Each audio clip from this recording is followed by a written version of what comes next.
All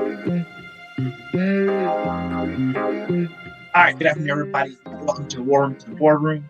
I'm your host, as always, Mayshawn Wilson, Global Strategy and Operations at Google, combat veteran, Duke MBA, and West Pointer. Today we have my friend, frat brother, Jabe Johnson in the building.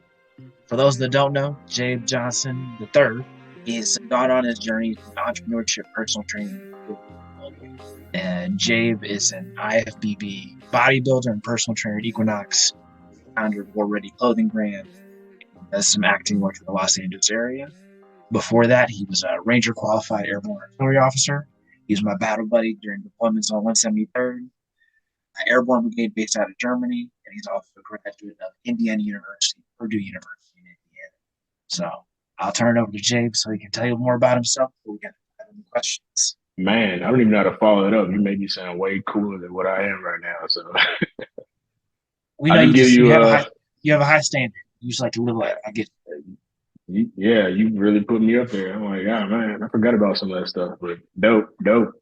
Like you were saying, I'm Jabe Johnson, Mayshawn's fellow fraternity brother and Sky Soldier from the 173rd. So it's always good to see old people from the military, man. They stay in touch. I mean, naturally going to stay in touch with good people. So Mayshawn's really good people. Background about me, I was an Army brat. Basically, my father was a master sergeant in the military for over 20 years. So that was the easy way, kind of just the introduction into the military. I was literally on a military base my entire life. I was born on a military base. So I guess it was kind of inevitable that I would eventually join the Army. So joined the Army, started with the reserves because I still wanted to go to college. Stayed in the reserves for like beer money for classes and stuff like that. Did that for about 5 years, and I went active duty, and that's why I followed up with switching over to the dark side and becoming an officer. So did that and basically stayed in the Army for 23 years total. So yeah, that's my background with the military. I always forget how much service you have. Yeah, man. Yeah, literally my entire adult life, I was in the Army until 2 years ago. When you transitioned, you left as a captain, major, remind me again? Get out of the Army. Yeah, I got out as a captain. So where are you now? Like, so you left the Army. I think with the time that we were, captains, lieutenants, you're like, I got this idea of what I want to do. I want to own a gym. And so, like, what kind of prompted that transition? I'll say the funny thing is whatever you're good at and whatever you enjoy doing on a regular basis, that's probably what you were meant to do. And I know a lot of people in the military, they're just so structured, used to a routine that you don't really give your own personal aspirations in life very much thought. So I thought I had a very good idea of what I was going to do when I got out of the Army because fitness was just something that came to me naturally, very easily. I enjoyed helping other people. So yeah, I was like, bet, get one of these VA small business loans, start my gym up. Everybody's going to see that I'm really in shape and motivating, and they're going to come to my gym, and boom. Yeah, so it doesn't work out like that. That's not how it goes. You need definitely a much more detailed, structured plan. So what I thought I was going to do when I got out of the Army and what I actually end up doing right now, I couldn't even tell you how I got into it, honestly. I knew what I didn't want to do when I got out of the Army, and that was go back to a regular kind of 9 to 5 or even another government job. So I just had a better idea of what I didn't want to do. So I got into acting, personal training out here. I'm still bodybuilding. All things that can go as high as, you give the energy to it. So that kind of made me feel a lot better. Like my potential and my earnings and my success is really just all about my hard work and the energy that I'm going to put into it. So that was exciting and completely different from how the Army operates. So I didn't have the greatest plan. I still don't have the greatest plan. I have an idea. I have a 5-year plan, but that's definitely just following through with the 3 things that I'm doing now that just bring me joy. And so you left the Army looking for that. How long have you currently been in this space? Like, competitive bodybuilder, acting. How long have you been doing that? The acting kind of started just on a whim. I started doing that like last year. I actually filmed a movie my first year out here, which a lot of people tell me is very unique and hard to do. So I should just keep going with it and getting better. A lot of people were telling me I'm a natural, whatever that's supposed to mean out here. So, but I enjoyed it. That was the main thing. Despite what everybody else is saying, I enjoyed it. I like doing it. So that's why I stick with that. Bodybuilding kind of started a couple of years before I got out of the Army. So I actually became an IFBB pro while I was still active duty in the Army. So that was kind of interesting to maneuver. I always knew that was going to be a part of my life, period. Like whatever I'm doing, I'm going to incorporate bodybuilding to it because I just enjoy it that much. And in the personal training, that also kind of came with transitioning out of the Army. A lot of people would ask questions. They'd see you at the gym. They see your, progress throughout the process. They just naturally start asking questions. And before you know it, you know quite a bit of information that you didn't realize you knew. Basically enough to where you can actually start helping other people reach their platform or their goals. So those three things slowly kind of happened on my way out of the Army. And now I just have a lot more time to focus on those things. The acting came randomly when I came out here to LA. So that was on a whim. That wasn't in my plans. And that's why I say you gotta be pretty open to change and adapting and adjusting, as most people in the military are. We got to move every 3-4 years. So transitioning out is not going to go exactly how you wanted it to. Some great things are going to happen. Some bad things are going to happen. So it's really just how you react to it. But being open to the plan and the journey of discovery, can you talk about what are the levels, or what's the breakdown? Are there levels of bodybuilding, and I guess are there certain part of that process? Would it be a personal trainer? Can you talk about bodybuilding? There's definitely levels. That's like taking an NBA player and he's saying he's in the NBA. Like, yeah, you're a pro, but are you LeBron level? Are you, KD level? So it's the same thing in bodybuilding. Like, yes, technically I'm a professional bodybuilder, but I'm not at the elite level yet. And that requires a lot more attention, a lot more energy, which honestly, if I wanted to lock in, I could place and do a lot better at bodybuilding than I am doing currently. But I really just enjoy it for the most part. Like, I'm not, if I win, no, but I just like being in shape, man. And I just like that feeling of being on prep and that discipline and the sacrifice you have to make throughout the process to reach the stage. So once you get on the stage, it's out of your hands. There's nothing you can do but, enjoy the moment. So there are definitely levels to bodybuilding, mentally, emotionally, and obviously physically. So, and I think it's just really about just how you focus on that, how you lock into it. And you're going to get the results based on your thoughts and your actions and your habits. So, but personal training, that's also, I think there are levels of that as well. There are people who put all of their time and energy into personal training, and, that's their 100% job and how they make a living. And then there's some people who just kind of enjoy it and just help people on the side. It might be a side gig. For me, it's kind of a side gig since I'm doing 3 major things, but there's also levels of that too. Because you got to learn kind of how to be a life coach. It's not just give somebody a plan, follow it, how they go. It's, you're constantly keeping in contact with this person. You're checking their progress. You're making adjustments to their plan based on their check-in. So honestly, everything that I'm doing right now, there are absolutely different levels to all of those things. And I think the thing that you're going to be successful in is the thing that you give the most time and energy and just everything to. I mean, you remember being in the Army, those married officers, and there was always a saying, like, you're either a really good officer or you're a really good family man. Like, it's kind of hard to balance and be both. So in the Army, we would see the guys that are like great officers. You're like, then you see him at the ball, you're like, oh, that's why he's a great officer. Like, struggling with the family. Like, there's no happiness at home. Or he's going through a divorce. And it's like, okay, he put all his time, energy, and everything into the Army. then you see those officers just like, bruh, like, you know how to write an op order? Do you know how to do anything that an officer does? But then, you see them out in functions and they got the ideal family, the model family, having the time of their lives.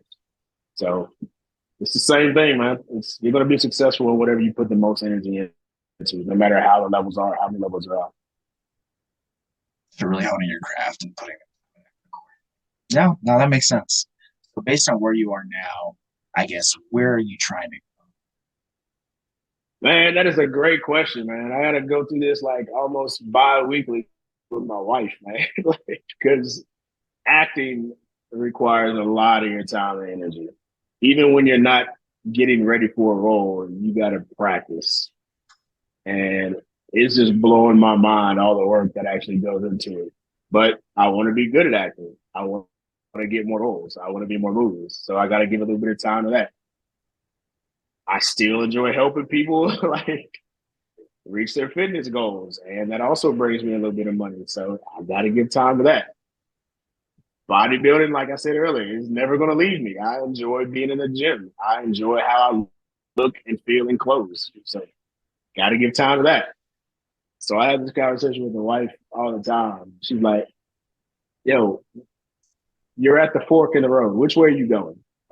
Woman, I love them all. I get it. You want to know which one I'm going to give more energy and time to. I think it's going to like kind of, be telling of itself here very soon, which one's going to get the majority of my time and energy. And how do you think about navigating that space? Because like, Ollie, are you recently married? Congrats, by the way. Thanks. But you also have a teenage daughter, and so like one thing that work, family life, job change. Can you talk a little about like who approach that? So, like, single officer, let alone married officer with a kid, or someone balancing other dependents. Man, all of those things, like kind of alluding to what I was just saying earlier, it requires balance, man. And you'll know when you're out of balance because one of the things that you should be giving attention to is going to start suffering.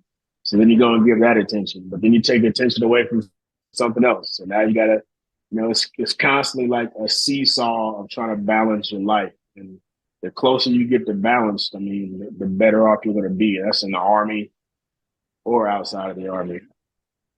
Like we were talking about before, in the Army, it's difficult to juggle being balanced, but you don't have, well, depending on who you are, you don't have as many things to balance. You just have the Army and your family life. That's usually, what you have to balance in the Army. Usually the good officers have a good balance of both of those things. The exceptional ones, they may be tilting, on certain things, and the ones that are not so exceptional, they may be tilting in another way. So honestly, it's really about balance, but you kind of like knowing and catching the cues when you're out of balance and when something's kind of off. Like you don't want to find out the hard way. Like, oh, girl just broke up with me. Guess I wasn't giving that much attention. Like you want to be able to catch the cues before it gets too bad and you can get it back in a balance. So I would say just learn yourself and, the things, pay attention to your thoughts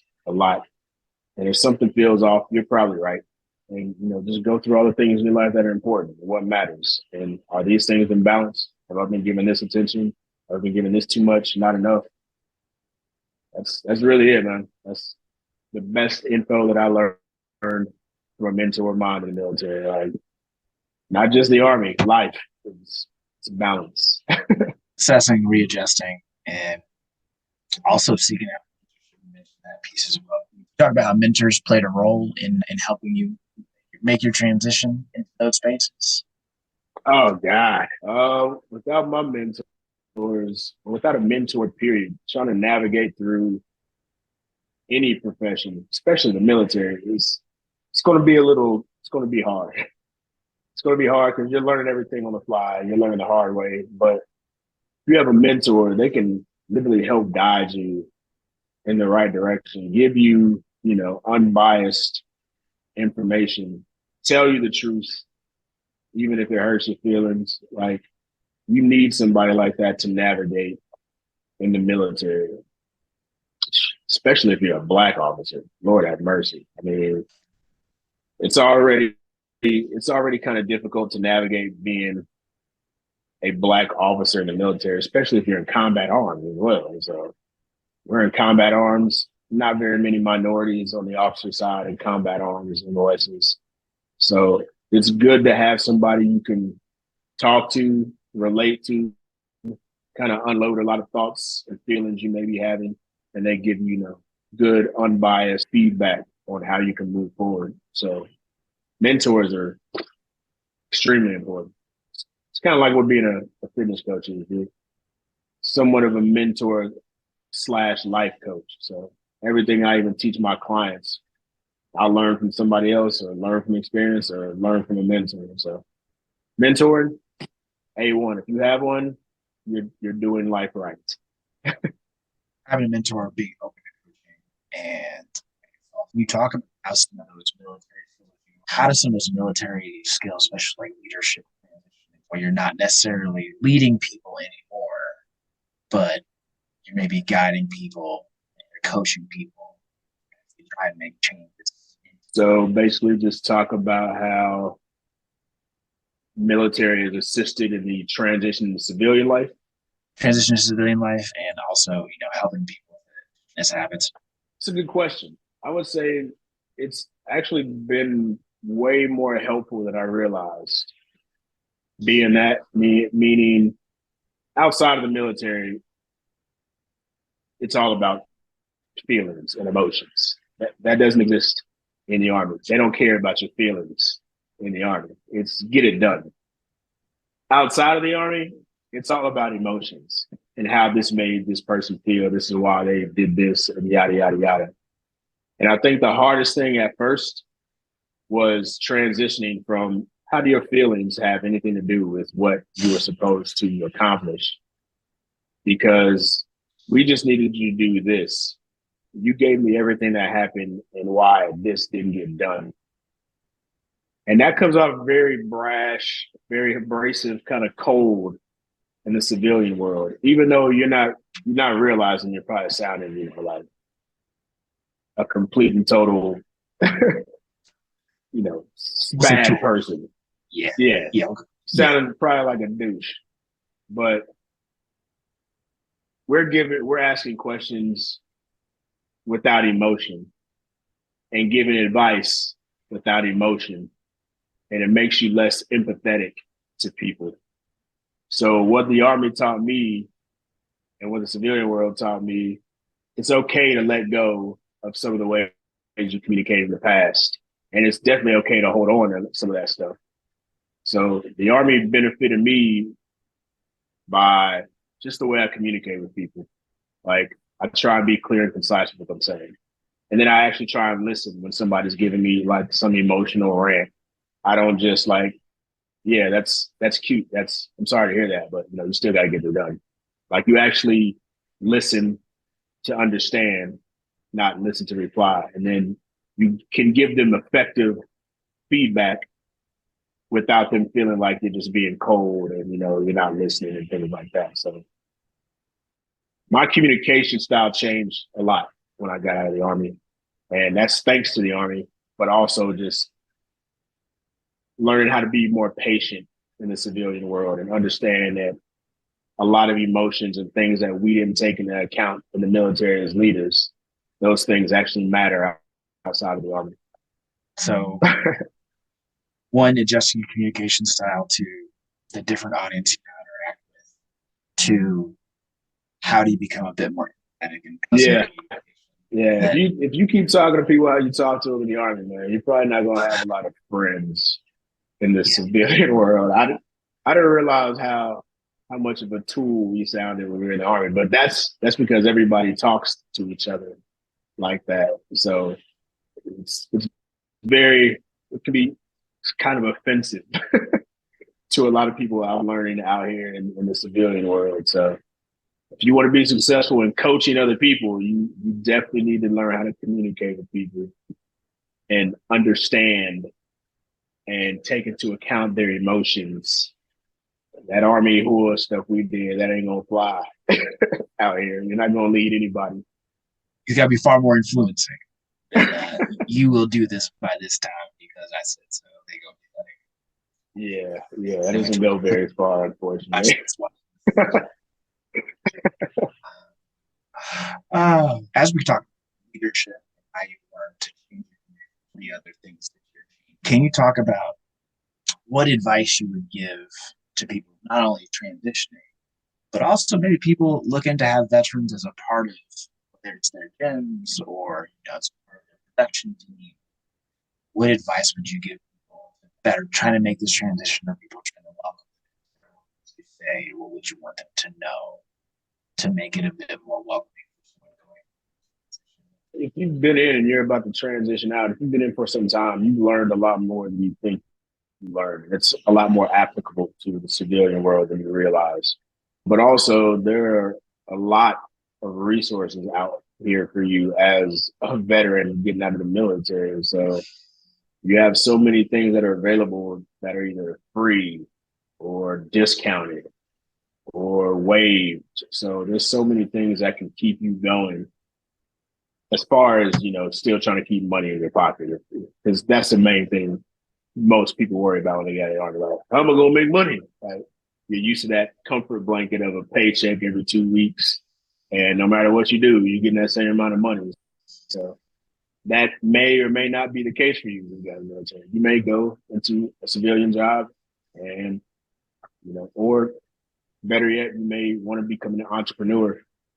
And there's a lot of ups and downs with that. So don't take that comfort blanket with you to entrepreneurship and civilian life. It's going to be very uncomfortable, but you most likely, if you've been in the military long enough, you've probably been through worse. You understand it. There's always a frago. You have to adapt and adjust. You should be somewhat used to that because you move every 3 to 4 years to a new base. So you have a lot of things in your toolbox that can help you become successful. If you just get over the last piece of advice, which is you got to work through the fear. You can't not try something because you're scared it's going to be a failure. You're going to fail a lot of things out here. And honestly, that's the only way to become successful. You got to fail your way to success. So, don't be afraid to take chances. Don't be afraid to take risks. Don't think that because you're retired or discharged that, that means you don't have time or you're behind everybody else and you still can't take risks and you still can't chase goals that you want to chase. It's not about just getting another regular 9 to 5 and get the same kind of paycheck.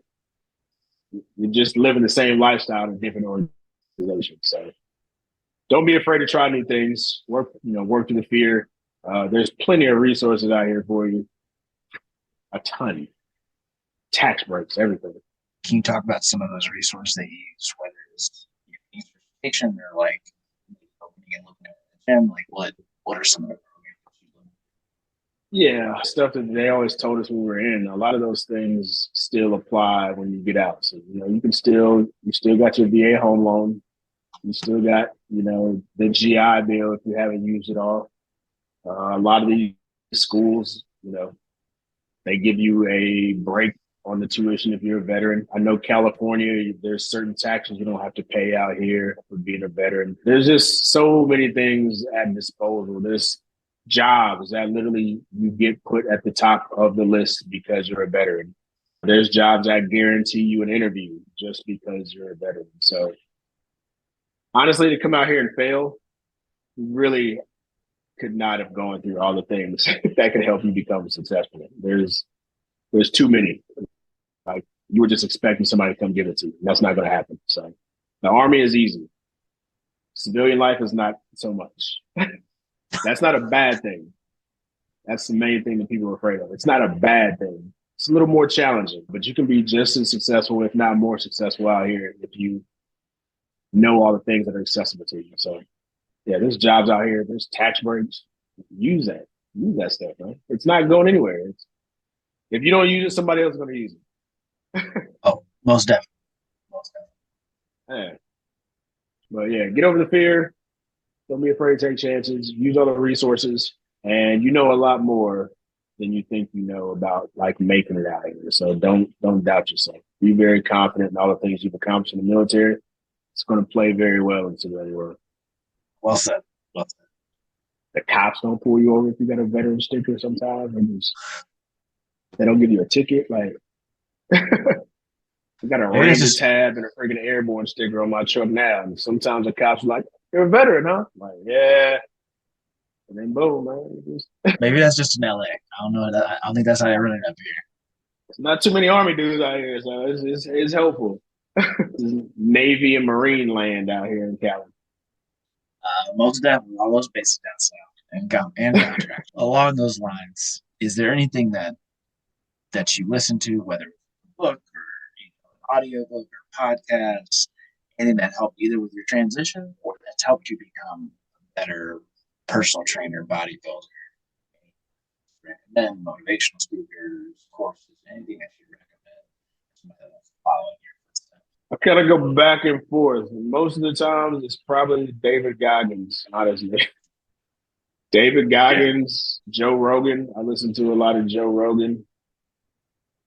And as far as like motivational stuff, I just go on YouTube. And, I got like a list of motivational videos that come up from Motiversary or bodybuilding.com. A lot of them just have motivational videos. It really depends on like how I'm feeling. If I'm feeling down on myself and I'm starting to notice I'm feeling sorry for myself and woe is me, I'll throw on some David Goggins. Like, boy, like nobody's coming to save you. Like, it'll just get you back into that mindset, that military mindset, obviously. If I need to, find a little inspiration, gym wise, I might throw on something from the bodybuilding.com.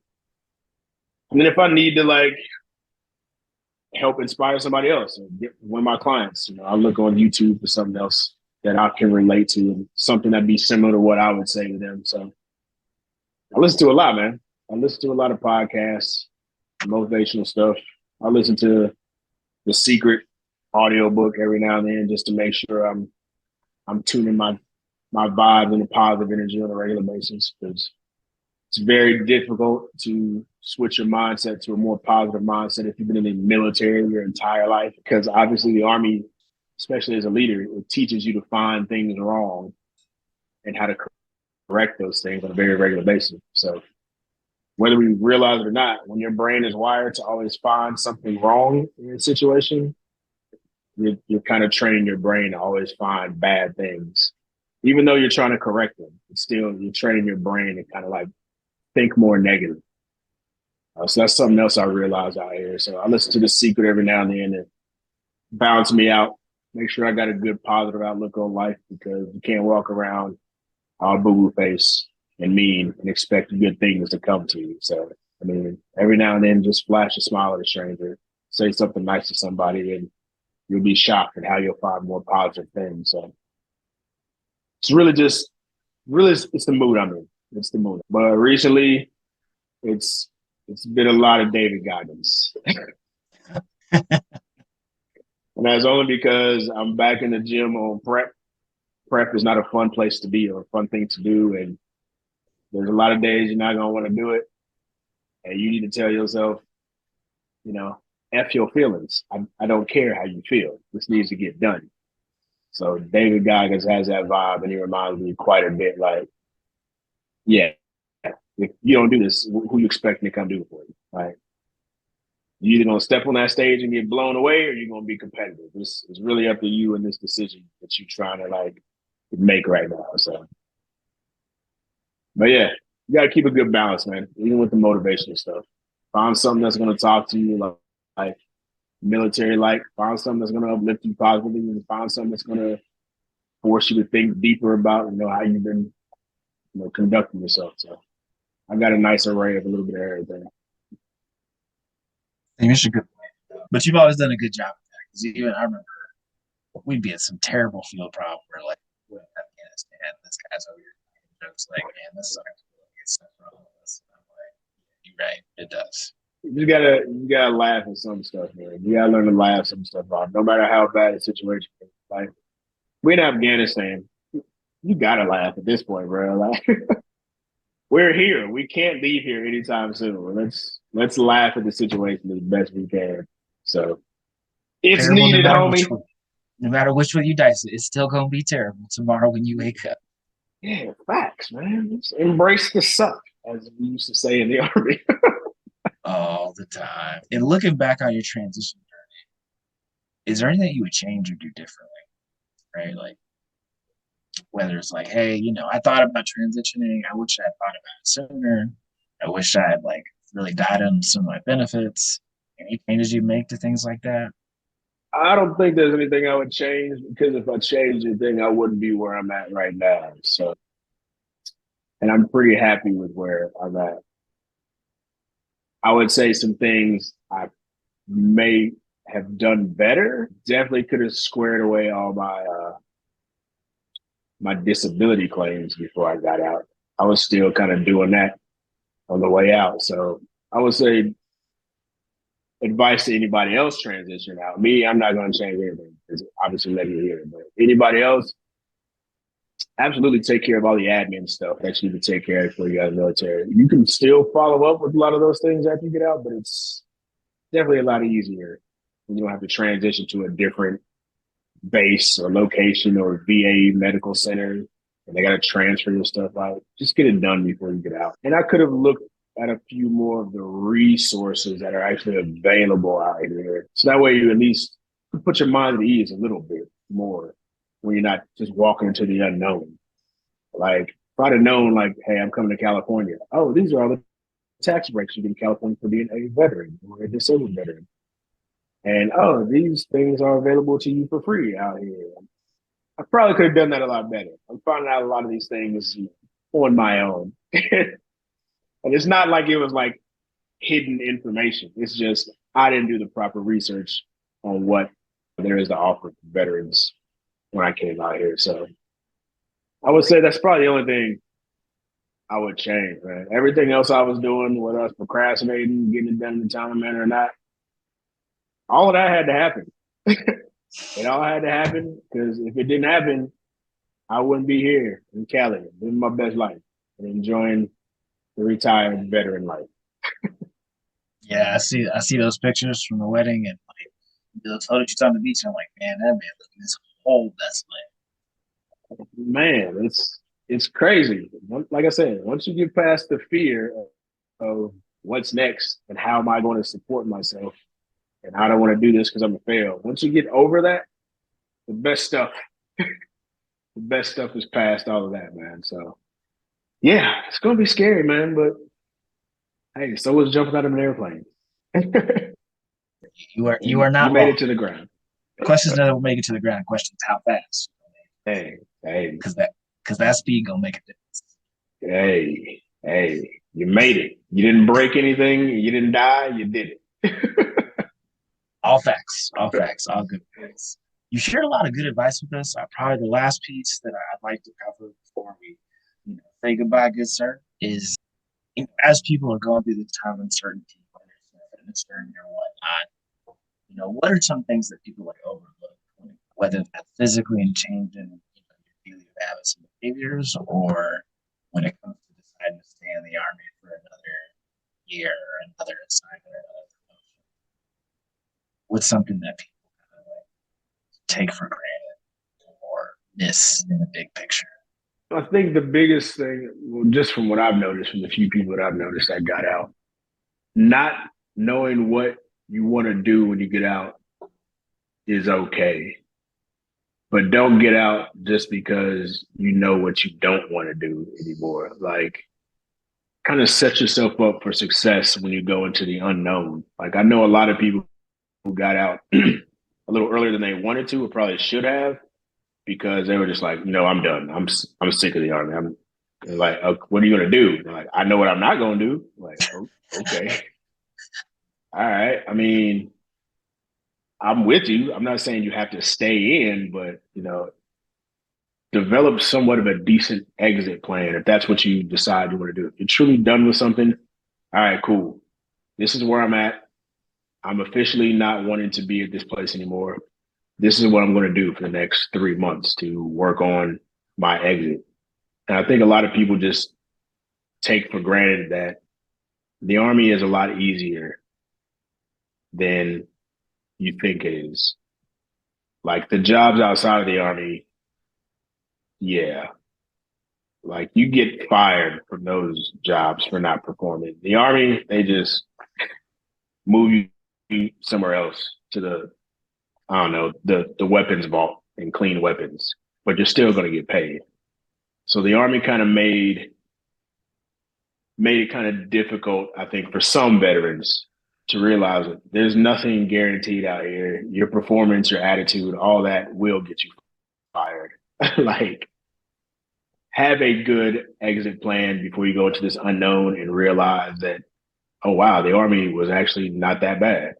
And that's what a lot of people like get out and realize, like, oh man, the Army wasn't that bad. This is hard. Well, any situation is going to like suck for a period of time, but that's no reason to, make a rash decision like that without at least looking down the road. How is this decision going to affect me down the road? Okay, if I'm going to do this, what's my plan? Where am I going to live? What am I going to do? And then just start going from there.